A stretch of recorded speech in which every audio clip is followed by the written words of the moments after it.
दोस्तों, पिछले कुछ दिनों से सबका ध्यान ईरान और इजरायल के युद्ध या फिर चुनाव की खबरों पर है।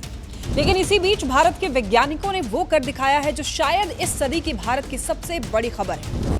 तमिलनाडु के कलपक्कम में भारत का अपना फास्ट ब्रीडर रिएक्टर क्रिटिकल हो गया है। सुनने में ये बहुत साइंटिफिक लगता है, लेकिन आसान भाषा में कहें तो भारतीय वैज्ञानिकों ने एक ऐसी जादुई भट्टी चालू कर दी है जो कचरे से बिजली बनाएगी और खत्म होने के बजाय उल्टा ईंधन पैदा करेगी।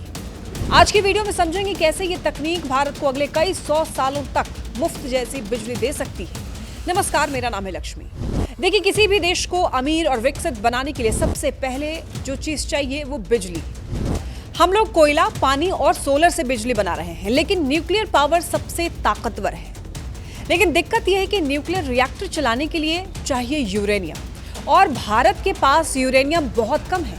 हमें इसे दूसरे देशों से महंगे दामों पर मंगाना पड़ता है और दुनिया इस पर बहुत पाबंदियां लगाती है, क्योंकि इसी से परमाणु बम भी बन सकता है। देखिए, ईरान और अमेरिका का झगड़ा भी इसी बात पर है, लेकिन भारत ने इसका एक ऐसा स्वदेशी समाधान निकाला है जो दुनिया की महाशक्तियां भी नहीं कर पा रही हैं। देखिए, साधारण रिएक्टर में हम यूरेनियम डालते हैं, वहां से बिजली बनती है और फिर निकलता है रेडियो एक्टिव कचरा, जिसे प्लूटोनियम कहते हैं। अभी तक ये कचरा हमारे लिए सिरदर्द था, लेकिन कलपक्कम का ये PFBR यानी कि प्रोटोटाइप फास्ट ब्रीडर रिएक्टर इसी कचरे को ईंधन की तरह इस्तेमाल करता है। इसे ब्रीडर इसलिए कहते हैं क्योंकि ये जितना ईंधन इस्तेमाल करता है उससे ज्यादा ईंधन पैदा करता है।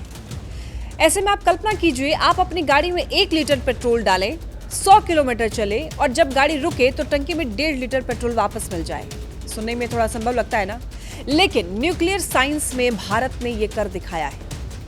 6 अप्रैल 2026 की रात 8:25 पर लगभग 8:30 बजे के करीब जब यह रिएक्टर क्रिटिकल हुआ तो इसका मतलब था अब वो जादुई प्रक्रिया खुद ब खुद शुरू हो चुकी है। यह सब भारत के न्यूक्लियर प्रोग्राम के जनक डॉक्टर होमी भाभा के उस 3 स्टेज प्लान का हिस्सा है जो उन्होंने दशकों पहले बनाया था। स्टेज 1 यूरेनियम से बिजली बनाओ, जो हम अभी तक कर रहे थे। स्टेज 2 कलपक्कम वाला रिएक्टर जो उस कचरे से और बिजली बनाएगा, जो अब शुरू हो चुका है। स्टेज 3 असली खजाना थोरियम।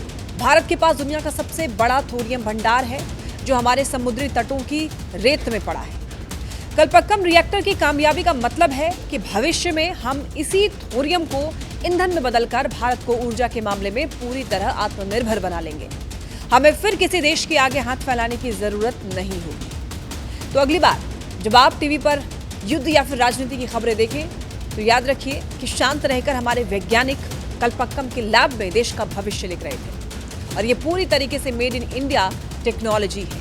ये उपलब्धि हमें परमाणु महाशक्ति तो बनाती ही है, साथ ही आने वाली पीढ़ियों के लिए सस्ती और साफ बिजली का रास्ता भी खोलती है। भारतीय वैज्ञानिकों के इस कमाल के लिए एक लाइक तो बनता है।